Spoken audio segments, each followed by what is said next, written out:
We're here with Paul Devoy, the CEO of Investors in People, and thank you very much for taking the time.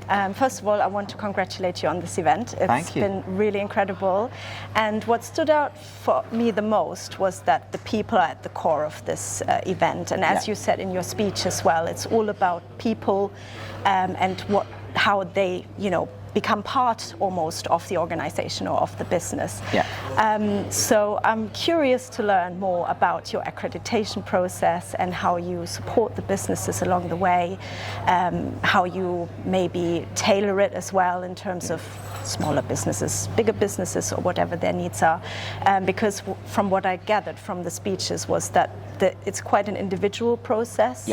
So if you could elaborate on that a bit, that would be great. So we've got 3 frameworks, as we call them, and they're basically ways of setting out what good looks like for people management, for well-being, employee well-being, and for apprenticeships. And we do the heavy lifting really for organisations. So we do a huge amount of research into what good people management looks like.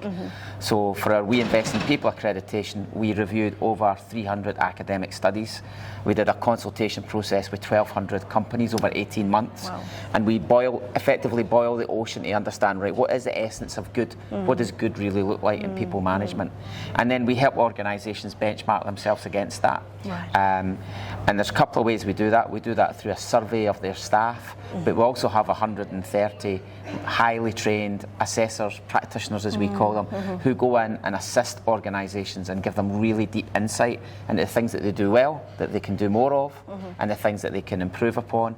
And because they work with so many organisations, they've got lots of different examples and insights. As you saw today, from all the different companies with their own individual insights, they bring that to the table as well. So we have an individual plan with each organisation to help them through that journey so that they get the maximum out of it. I see. That's very interesting, because what I understood was that the survey is very important to the businesses, because it gives them the feedback from everybody basically in the organisation, which I guess most businesses don't have time to do that in their day-to-day business. So from what I gathered, that's quite a core part of their process. Because we want to make sure that the organisation's employees feel part of the Investors in People community as well. So the survey goes out to 100% of them, and we generally get very high response rates because they trust us, because we're independent. Yes, absolutely. And therefore it's a trusted brand, it's a trusted process, so they're more likely to engage with it. Then we analyse that data and we use the insights from it to then conduct qualitative interviews that our trained practitioners then do with a statistically valid sample of the staff to say, right, well, what does that mean? What does that mean here? What does it look like in practice? Because none of it is based on paper or policies. It's all based on what the employees say and how embedded those practices are. And the more embedded those practices are, then the higher levels of accreditation the organisations tend to get. I see. That's very interesting. So my other question was, how do you motivate businesses to take part in the accreditation, or do they come to you for help, or how does it normally work? We get a lot of businesses organically searching for our brand is very well known. They organically search for us from our website, but we do a lot of promotional activity. We speak at conferences, we write content to try and encourage people to come and visit us and learn more about what we do. And the reason they do it is it's really simple, because all the evidence shows that organisations with good leadership, with a positive culture, where they train their employees to achieve their potential, they outperform the rest of the community of employers out there. So it's not only the right thing to do from a moral point of view, it's a smart thing to do for business results. So those two things combined is what attracts people to us and makes them stay. Of course, that was going to be my next question, because I heard a lot of them have been with you for 10, 20 years. That's right, So I guess that's a testament to your work as well. But it's more a testament to them, really. To them as well, because to consistently work, with the way that I described the framework, it's not easy to become an investor in people organisation, but if you put the work in, the benefits that you get are huge. But to have consistently made that commitment over 10, 20 years shows that those organisations really believe that investing in their people is the right thing, and they're still here. So it's obviously working for them. Exactly. And they see the results. They see the results. So do you gather that data? Do you kind of review that data as well? people, do you see their progress and the ROI they get? Yeah, so we keep the data all the way back, so we can go back and track, how they've been progressing from year on year on year, and the different levels of accreditation.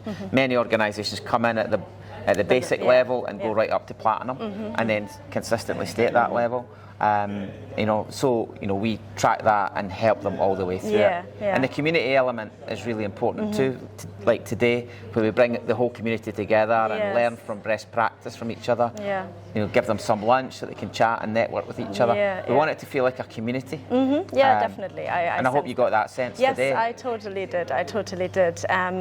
So my last question is about leadership, because that was, in the last speech, that was kind of a highlight as well, that they said, if the leadership changes, for example, and they have been with you for years, does it impact your relationship with them, or would you say usually the leadership is always on board with everything?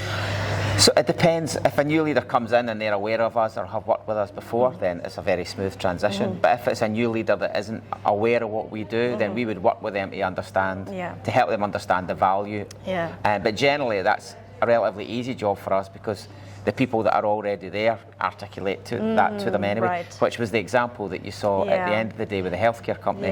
The new HR director came in, they were already at gold, and she just lifted them up to the next level to platinum. So if they stay or if there's new ones, we can work with either. No, I understood that, because she said she came in and they had already been accredited gold. So I guess the whole team is on board and everybody wants to just perform. Because it touches every part of the organisation, from the chief exec to someone working in reception, someone working in the warehouse. They all have an equal part, and their voice in the process is equally valid. We consider them all with equal merit. No, I mean, that's incredible, and again, congratulations to your great event and the achievements for supporting all these businesses, because it must be not easy to achieve that.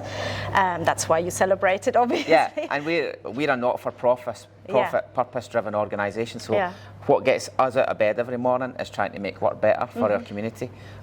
Because when we see them succeed, and you hear the stories like today, it's incredibly motivating.